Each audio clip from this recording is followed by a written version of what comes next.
Ni Kefu Max TV rero mu biganiro bya buri munsi na MC Mtutureka tunyarukire ku mugabane wa Amerika rache Amerika reka tunyarukire hari amtumaje kureba ese Amerika kuki yigize police Amerika maze kugira police y'isi reka tubivuge gutyo Amerika yigize police y'isi nkuko Burusiya bwatangaje ejo bundi buti Amerika yigize police y'isi aho waburi baraza bakagutwara ariko sha buretse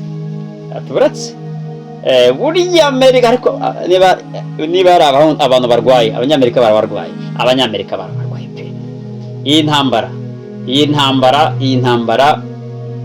senga Imana intambara ntizabeho abanyamerika nta nshuti bagira abanyamerika nabonye pe nta nshuti bagira bano bagabo abanyamerika bameze nk'abakiriya ba Uber ku bantu batega taxi ya Uber umukiriya wa Uber ava mu modoka seka yamara kugenda ashaka guhunyenyera imwe pe kandi avuye maseka abo nibo banyamerika ku bantu bahazi Uber ngira ngo murabyumva ngiye ndi kuvuga abanyamerika nta nshuti nimwe bagira barabatipe n'abantu bagendera ku nyungu go bazibuze bagukubita hasi inyungu za bazibonye muraseka niko babayeho babanye na Venezuela neza mu minsi ya kera ariko Maduro agiriye kuba perezida Maduro arabarati we nonsense stay away from me stay away kambare na mimi perezida Maduro igihe cyose rero utakoze icyo Amerika ishaka uhituba dictator aba perezida benshi ba Afrika na ba dictator because they don't want to be controlled by America they don't want igihe cyose I think it's like iyo witahuye kwitahura ijambo ry'Imana ryo rivuga ngo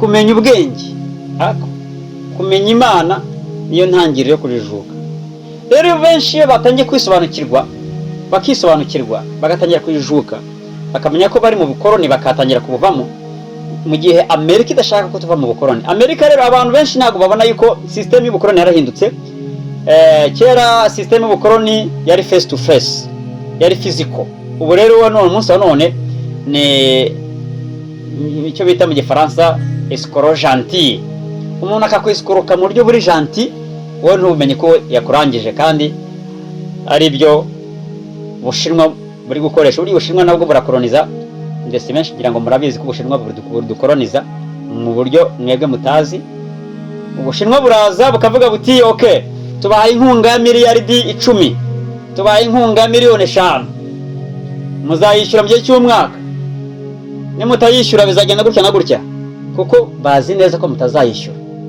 byo barabizi baguha inguzanyo Ubushinwa buguha inguzanyo ubuzi kutazayishyura baba babizi rero iyo Abashinwa baguha inguzanyo ukayifata ukayihekenya ntuyishyure ibihugu bya Afrika tumaze kubona Zimbabwe baraza bakavuga ati okay kuko inguzanyo mutayishyuye rero ubwo reka dufate airport tuvuge tuti okay dufashe airport ya Johannesburg dufashe airport ya Zimbabwe tuzayikontrola tuzayiraninga for 10 years yes bakayikontrola bakayiraninga so bahengera umutungo mufite kabaro bafata so ubwo rero nabyo twabyita ko ni escroc gentil no buryo buri technique cyane basige badukontrola basige badukoloniza mu buryo buri technique ubwo rero muri abanyamerika nabo uko bazi ko bahanganye n'Abashinwa bahanganye n'Abarusiya nabo bararebye basanga igihugu cya Venezuela ari cyo gihugu cyonyine gifite petrol nyinshi igihugu cya Venezuela nicyo gihugu gifite petrol nyinshi kibitse petrol nyinshi utugunguru amamiliyoni y'utugunguru so ubwo rero ibyo bintu rero byabaye kuri Venezuela nibyo byabaye muri Iraq kwa Saddam Hussein yari afite amazahabu menshi icyo bakoze niki baramuteye batangira kumugerekaho ibibazo ngo n'umudictator ngayobora abaturage nabi kandi sha abanya Iraq babayeho neza abanya Iraq na kibazo bari bafite nta munzi ya Iraq yagendaga hose ngo igenda no igihugu cya Iraq abaturage babo biberaga muri Iraq bameze neza ariko kuko Saddam Hussein ntabwo yigeze anezeza abanyamerika bako kanci bakoze niki base bakora propaganda yo kumukuraho no kumwica aricyo cyabaye muri Libya aricyo cyabaye na Venezuela. Muammar Gaddafi urupfu rwe muzika ari Obama waruteje. So ubwo rero igihe cyose abanyamerika batabonye utari kubaha icyo bashaka, impamvu abanyamerika batsinzwe urugamba rwa Ibrahim Traore ni imwe yonyine.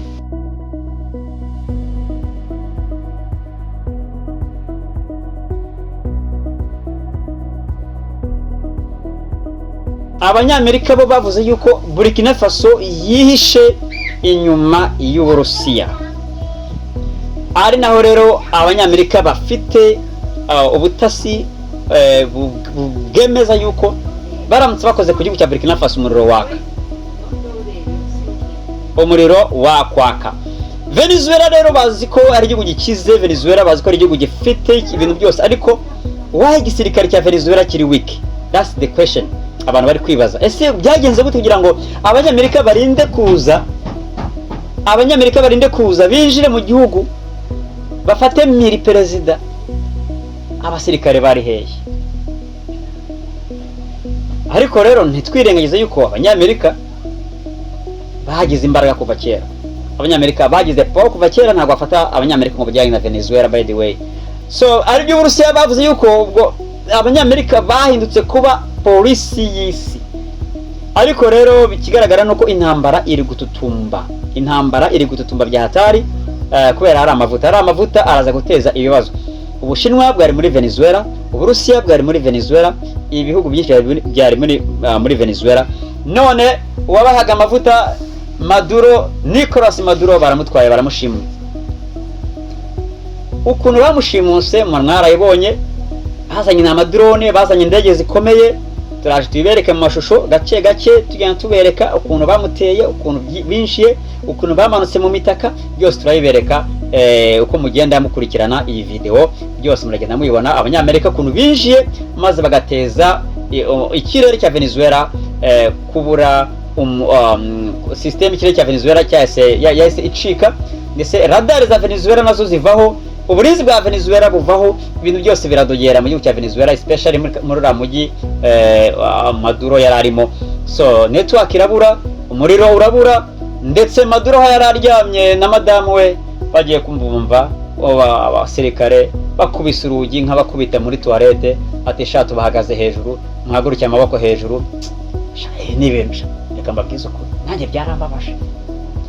Uzi kuba uri perezida ukaza abantu nk'abari bakakugoga gitumo. Ubwo rero Perezida Maduro bakamushimuse gutyo, yisanga muri New York. Uyu munsi none rero ko Perezida Maduro akaba agiye mu rukiko kuburana. Yes, ubwo rero uko Perezida Maduro bamutwaye mu ndege akajugujugu, aragenda agiye kuburana, agera ahantu, agera ku bwato bwa hageze bakamuhindura imodoka y'intambara. Yararinzwe bikomeye, yararinzwe abasirikare aba Delta Force left right, yararinzwe byatari. Kandi nanone remember yarari mu munyururu. Aramushinja iki Perezida Maduro? Kuko acuza ibiyobyabwenge cyangwa se ibiyobyabwenge. Ariko igihe cyose you don't want to follow American rules, you become dictator. That's the problem. So ubwo rero intambara iri gututumba mu gihe Uburusiya bwohereje ubwato bukomeye bw'intambara, ubwato bw'intambara, ndetse byanze bikunze n'Ubushinwa baraza kohereza amato y'intambara. Kiriya gihugu cya Venezuela mu kanya muramubona cyabaye bakizengurutse.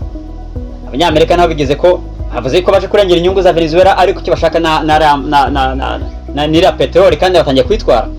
Nabyo rero byatumye Uburusiya buhaguruka, Ubushinwa burahaguruka. Iyi rero nayo n'indi ntambara. Ibya Ukraine bwo bivuyeho, ubwo Ukraine bwo turayibagiwe. Ukraine Uburusiya bwo nuko nguko iby'isi ni gatebe gatoki. Ubu intambara ya Russia na Ukraine ihagarikiye hariya. Ubu tugiye gufokasinga amaso yacu na Venezuela na Amerika. That's how it is. Iyi niyo si tubayemo aka kanya. Ubwo rero ibindi bisigaye, Donald Trump ubu nawe rero yavuze ati yavuze ati ziriya kampani zicukura cyangwa ziriya kampani ziri muri Venezuela zigiye gukomeza imirimo yabo. Irindi jambo ryambabaje, Trump yavuze ati we are going to run Venezuela, we are going to make sure that Venezuela people are safe and they will be benefiting ku mavuta yabo, ndetse natwe abanyamerika tuzabenefitinga. Come on man. Ubwo rero Amerika, Russia, China mu kanya kadatinze barabinje mu ntambara ya peteroli, kubera ko Venezuela yagaburiraga umushoramari wa Venezuela yari China and Russia. Ubu rero mwitegura, mu kanya gato turaberekana naho sasa ukuntu Trump agiye gusetinga perezida agiye kuva muri Venezuela, ko n'ubundi ni umuntu wabo n'ubundi bagiye gushyiraho kugira ngo aje abaha icyo ashaka. That is the democracy of America. That's democracy. So demokarasi rero abanyamerika badushakaho ni kudukontrola nta kindi, kandi these people they are very evil. Anyway, kandi turabereka sasa perezida bashyizeho wabo bashaka gutora, bashaka gushyiraho, kandi nibwo tubabwira turi kubaganiriza kano kanya. Muri Venezuela nabo imyigaragambyo yabaye bamagana bino bintu Amerika bakoze, ndetse n'abasirikare ba Venezuela nabo bavuze bati no. Ubwo rero izi ntambara zishobora kuza kuvuka ikibazo gikomeye muri Venezuela, ndetse n'indi mitwe ishobora kuza kuvuka kubera iri fatwa rya Maduro rero ari muri kiko. Turaza kubagezaho imyanzuro yafashwe n'urukiko rwa New York City. Yari Cape Max TV rero mu biganiro bya buri munsi. See you again, thank you so much, bye bye.